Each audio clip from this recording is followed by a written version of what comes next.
ఈరోజు సింహాచలంలో చందనోత్సవం నాడు ఇంత దారుణంగా తెలిసి నిర్లక్ష్యం అనే ఒకే ఒక్క పదానికి అర్థం చెబుతూ 7 మందిని బలికొనడం కూడా ఈరోజు చూసాం.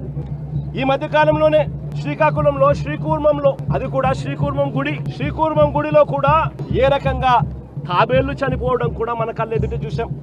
తిరుమలలో గోశాలలో ఏ రకంగా గోవులు చనిపోవడం కూడా మన కళ్ళెదుటే చూసాం. చంద్రబాబు నాయుడు గారు ఈ 11-12 నెలల పాలనలోనే కడపలో కాశీనాయన ఆశ్రమంలో ఏ రకంగా బుల్డోజర్లతో కలెక్టర్లే స్వయంగా వచ్చి కాశీనాయన స్వామి ఆశ్రమాన్ని, కాశీనాయన స్వామి గుడిని ఏ రకంగా ధ్వంసం చేశారో కూడా మన కళ్ళెదుటే చూస్తా ఉన్నాం. ఇవన్నీ కూడా కేవలం ఈ 12 నెలల కాలంలో చంద్రబాబు నాయుడు గారి హయాంలో జరుగుతా ఉన్న గుడులు గోపురాలకు సంబంధించిన వ్యవస్థల మీద ఆయన చూపుతా ఉన్న శ్రద్ధకు నిదర్శనం. నేను అడుగుతా ఉన్నా, అన్ని ఘటనలకు జరిగేటప్పుడల్లా జరిగిన తర్వాత వస్తాడు, వచ్చి కమిషన్ వేస్తున్నాను, విచారణ చేయిస్తాను అని చెప్తాడు. ఇన్ని ఘటనలు నేను చెప్పినా కనీసం ఒక్క ఘటనలో అయినా కూడా సీరియస్ గా ఎవరి మీద అయినా యాక్షన్ తీసుకున్నారా అని అడుగుతా ఉన్నా. ఎవరి మీద యాక్షన్ తీసుకోరు, ఎందుకంటే ఈయనే దోషి కాబట్టి.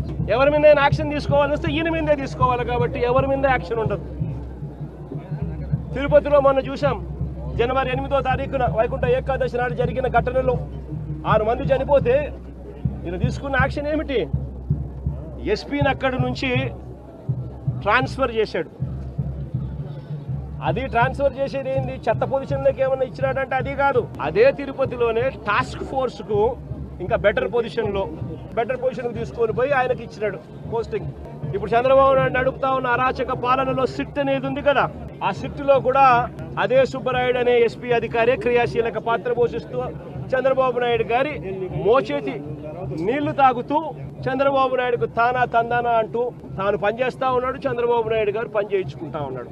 మరి ఏ అధికారికైనా కూడా ఇలాంటి ఘటనలు జరిగినప్పుడు భయం ఉండాలి. ఒళ్ళో ఉద్యోగాలు ఊడుతాయి, యూనిఫాములు ఊడుతాయి, బట్టలు ఊడుతాయి అన్న భయం ఉన్నప్పుడు ఎక్కడైనా కూడా డిసిప్లిన్ అనేది ఉంటుంది.